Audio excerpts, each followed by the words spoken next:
Assalamualaikum Pak Dr. Muhammad Zulfikar Rahmat. Waalaikumsalam warahmatullahi wabarakatuh. Alhamdulillah. Terima kasih atas kehadiran dari Pak Dr. Muhammad Zulfikar Rahmat. Terima kasih. Ya, kebetulan beliau ini adalah pakar di bidang hubungan internasional dari UI ya, Pak Dr. Muhammad Zulfikar. Betul, Pak. Baik. Baik Pak Dr. Zulfikar Rahmat. Jadi kalau menurut dari Pak Zulfikar ini, dari dalam membangun Indonesia multi perspektif ini dari sisi nasional ini, sehingga kita mempunyai nilai tawar posisi bargaining Indonesia yang sangat luar biasa ini di mata internasional, bagaimana ini Pak? Baik. Silakan. Bismillahirrahmanirrahim. Alhamdulillah wassalatu wassalamu ala Rasulillah. Terima kasih jazakallahu khairan atas undangannya. Mungkin saya yang belajar ya, karena tampaknya saya di sini yang paling muda gitu. Tapi insyaallah dari apa yang dipaparkan saya telah banyak belajar. Apakah suara saya terdengar jelas? Cukup jelas, cukup jelas. Baik, alhamdulillah. Mungkin di sini saya akan sedikit memaparkan dari perspektif hubungan internasional. Tadi sudah dibahas bahwa Indonesia memiliki potensial yang begitu banyak untuk menjadi negara besar, untuk menjadi negara independen, untuk menjadi negara yang mampu berdiri sendiri. Dan kalau kita melihat perspektif global, tentunya dengan potensi-potensi ini seharusnya pertama Indonesia bisa menjadi negara yang besar. Mungkin bisa kita bilang sampai ke level adidaya di level global. Bahkan bisa menjadi negara panutan bagi dunia, bagi negara lain.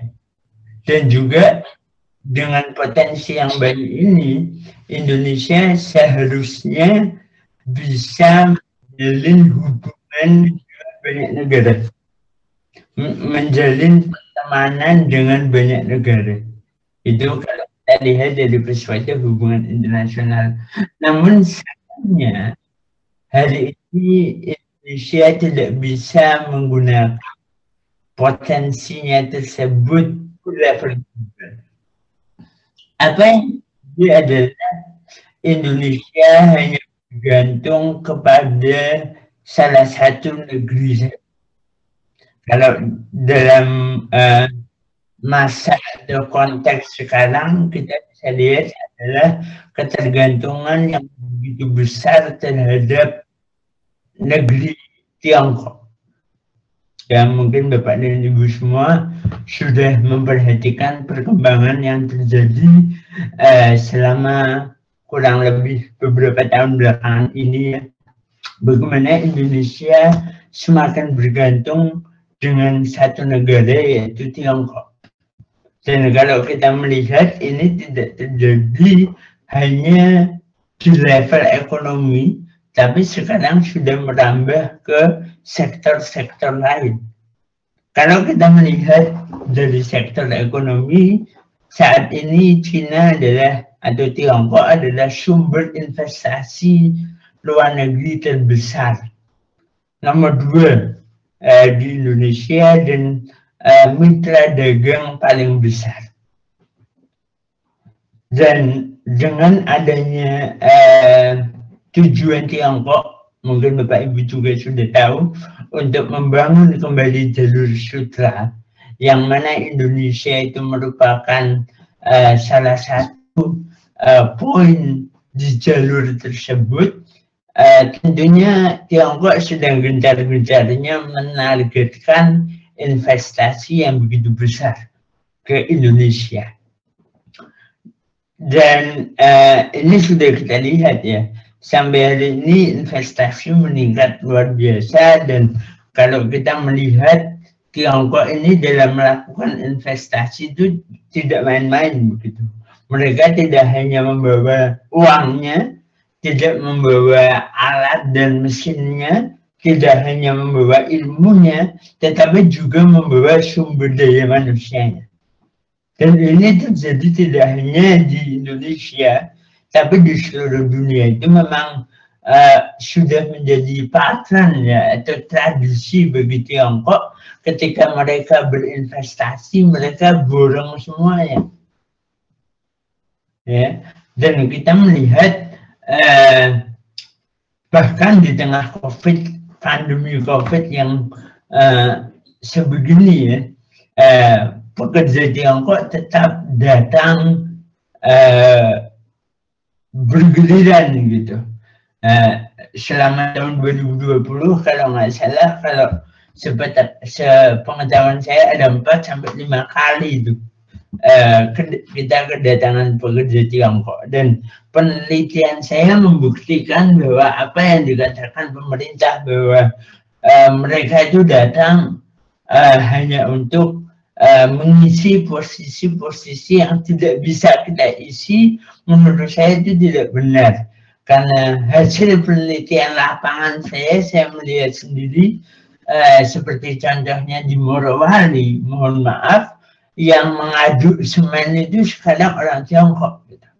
Sehingga muncul pertanyaan, apakah benar yang dikatakan pemerintah, mereka datang hanya untuk mengisi posisi-posisi yang tidak bisa orang Indonesia isi. Kemudian selain ekonomi juga, selain investasi dan perdagangan juga terkait mata uang. Terkait mata uang, Indonesia dan Tiongkok telah menandatangani kesepakatan untuk mempromosikan penggunaan mata uang lokal, yaitu yuan atau renminbi ya, dalam transaksi kita dengan Tiongkok. Dan ini berbahaya ya, apalagi mata uang Tiongkok itu fluktuasinya lebih besar daripada dolar Amerika Serikat begitu, sehingga kalau kita lihat ini akan berbahaya bagi perekonomian kita. Dan juga Tiongkok ini hadir tidak hanya dalam konteks ekonomi, tapi juga budaya dan juga pendidikan. Hari ini sudah ada 7 institusi Konghucu yang didirikan oleh Kementerian Pendidikan Tiongkok yang ada di Indonesia.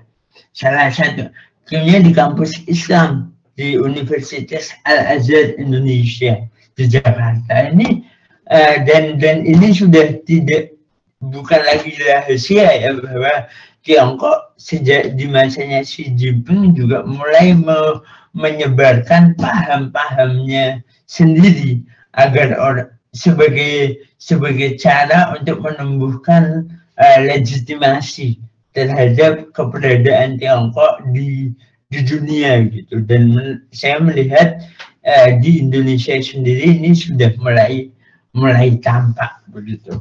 Dan dengan kepentingan Tiongkok untuk mendirikan jalur sutra kembali, kemudian untuk berinvestasi dan semacamnya, Indonesia ini malah bukannya bersikap hati-hati, bahkan negara lain juga sudah bersikap hati-hati ya, tetapi Indonesia malah dengan sikapnya yang sangat terbuka.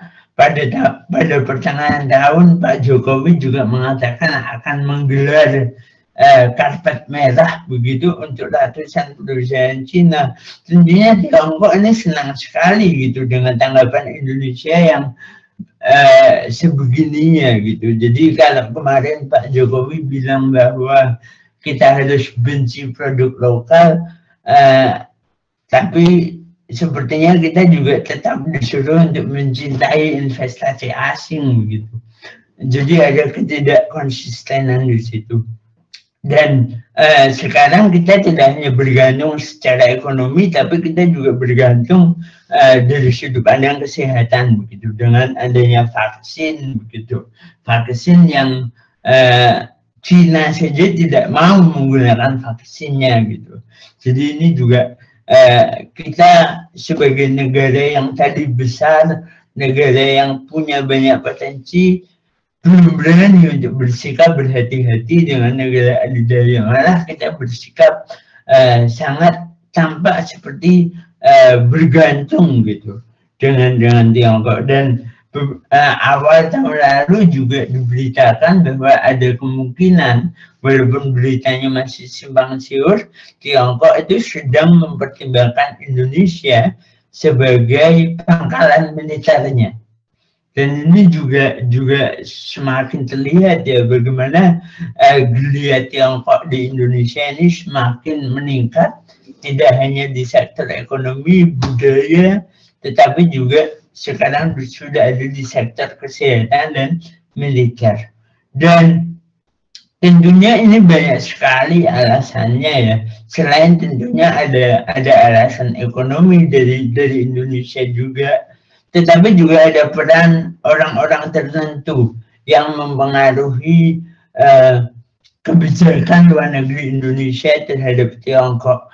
Kalau dalam bahasa hubungan internasional itu komunitas epistemik atau organik intelektual yang bermain untuk mempengaruhi politik kerjasama internasional kita. Dan sehingga politik kerjasama internasional kita ini bukan berjalan berdasarkan prinsip negara, tetapi berdasarkan kepentingan segelintir orang. Kalau kita melihat, mungkin saya belak-belakan saja, kalau dari sudut dari case study hubungan Indonesia dan Tiongkok, kita bisa melihat peran Luhut bin Sarpanjaitan misalnya, yang berperan begitu besarnya untuk mempertahankan hubungan Indonesia dan Tiongkok. Dan hubungan ini tidak hanya menguat, ya, tetapi juga menunjukkan bagaimana Indonesia semakin condong ke salah satu negara saja. Contohnya saja misalnya akhir tahun lalu ketika ada pesawat Amerika Serikat yang mau isi bahan bakar di Indonesia, di wilayah Indonesia gitu. Indonesia menolak permintaan Amerika Serikat untuk transit di Indonesia. Dan alasannya adalah tidak mau menyakiti perasaan Tiongkok. Jadi ini sudah menunjukkan bagaimana kita itu sudah mulai bergantung gitu dengan satu negara. Dan ini tentunya dampaknya luar biasa ya. Yang pertama adalah kita punya risiko untuk bahwa perekonomian kita dikontrol oleh satu negara. Cina ekonominya turun, Indonesia juga bisa turun. Dan saya boleh bilang bahwa mungkin menyambung dengan Dr. Mahmi tadi, bahwa sebenarnya kita juga tidak bisa memandang Tiongkok. Yang diperlihatkan itu hanyalah cuma yang bagus-bagusnya saja. Sebenarnya Tiongkok dalam politik domestiknya juga mengalami pergulatan yang luar biasa. Sejak reformasi ekonominya walaupun meningkat juga menimbulkan masalah-masalah overakumulasi produksi dan semacamnya yang sebenarnya ekonominya itu tidak sehat. Dan makanya melakukan investasi yang begitu masif saat ini juga salah satu alasannya karena ekonominya yang tidak sehat. Jadi kalau kita mau berkiblat ke Tiongkok juga itu menurut saya sesuatu yang tidak bisa kita lakukan karena sebenarnya mereka juga punya masalahnya sendiri begitu. Dan ini yang tentunya akibat lain dari ketergantungan Tiongkok adalah Indonesia. Ketergantungan Indonesia terhadap Tiongkok adalah Indonesia kehilangan mitra lain.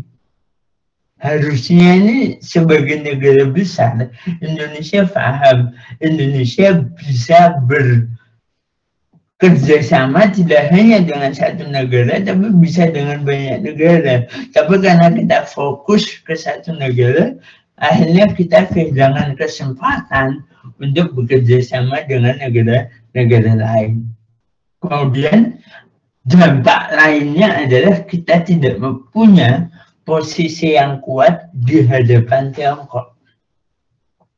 Contohnya saja, selama ini ketika Tiongkok misalnya cukup agresif bersikap di Laut Cina Selatan misalnya, kita hanya bisa melakukan kondemnasi, hanya bisa melakukan kita akan mempertahankan kedaulatan Indonesia, tetapi tidak ada langkah konkret yang dilakukan. Kita lemah karena seandainya pun kita kuat, kita punya posisi kuat, kita masih bergantung ke sana. Kita tidak akan bisa bersikap agresif ketika kita masih bergantung negara tersebut.